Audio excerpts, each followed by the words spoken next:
In the winter of 166 AD, a plague swept into Rome from the east. It would kill an estimated 5 million people across the empire over the next 2 decades. Marcus Aurelius was already a father who had buried more children than most of us will ever have. Of the 13 or 14 children he and his wife Faustina brought into the world, only 5 would survive into adulthood. He wrote his private notebook, the one we now call Meditations, while soldiers died of plague in his camps and his own household grieved children he could not save. He was the most powerful man alive. He could not stop a single death. You have lost something. Maybe not a child. Maybe a parent, a marriage, a version of yourself you used to recognize in the mirror. And somewhere in the aftermath, someone probably told you to stay strong, to keep moving, to not let it show. You did what you were told. You went back to work. You answered emails. You smiled at people who didn't know. And underneath all of it, something in you never got to finish grieving, because the world doesn't slow down for your loss, and neither, it seems, did you let yourself. Marcus Aurelius knew that particular kind of grief. The kind you carry while still being expected to run something, a family, a company, an empire. He never got a season off from his sorrow. He had to grieve in the margins of governing a civilization. And what he wrote in those margins is some of the most honest writing about loss that has ever survived. Marcus Aurelius became emperor in 161 AD, inheriting a throne he never asked for and, by most accounts, never particularly wanted. He was a student of philosophy first, trained in Stoic thought since his teenage years by tutors like Junius Rusticus, who introduced him to the writings of Epictetus.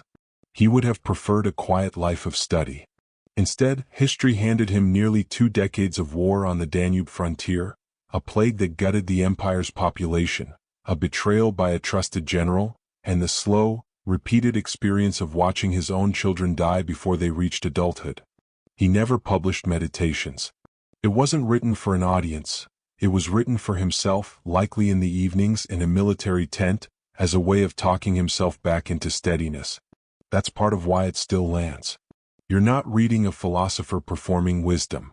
You're reading a grieving father trying to hold his own mind together. His core teaching on loss is deceptively simple. Everything you love was only ever on loan.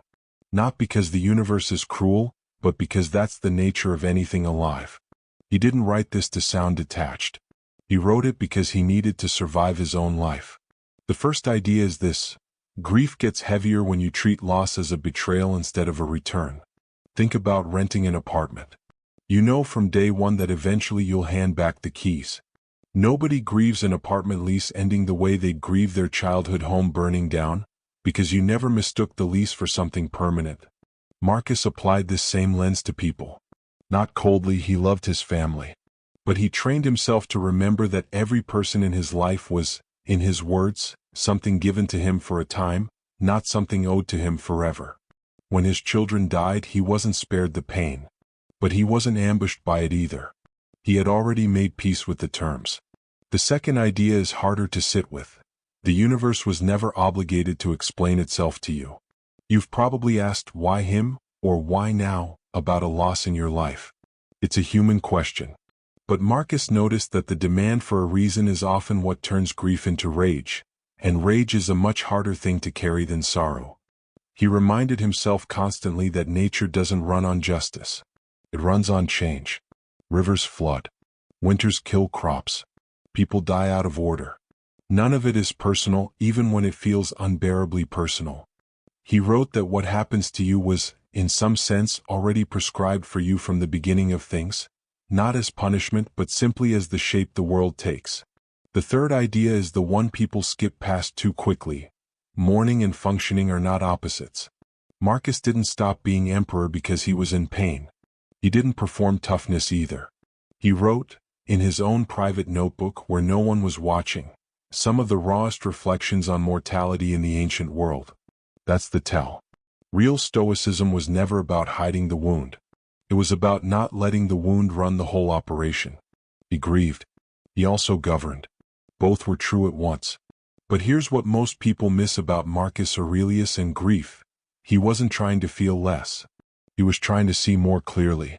Put these 3 ideas together and you get something that isn't a coping technique. It's closer to a different relationship with time itself.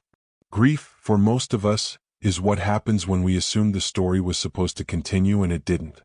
Marcus lived and wrote from the opposite assumption. Nothing was ever promised to continue. Every person you love is a candle you're allowed to sit beside for a while, not a fire you're entitled to keep lit forever. When the candle goes out, that's not the universe breaking its promise. It's the candle doing what candles were always going to do. This doesn't make loss painless. Marcus never claimed it would. He buried children and he clearly suffered. You can feel it in the tightness of certain passages, the way he circles back to death again and again like a man checking a wound to see if it's healed yet. But he found a way to keep functioning, keep leading, keep loving new things without demanding that the world owe him an explanation for what it took. That's the image worth carrying, not a stoic man made of stone, unmoved by loss. A tired father, up late in a tent on a war-torn frontier, writing himself back toward steadiness one honest sentence at a time, not because the grief left him but because he learned to walk while carrying it.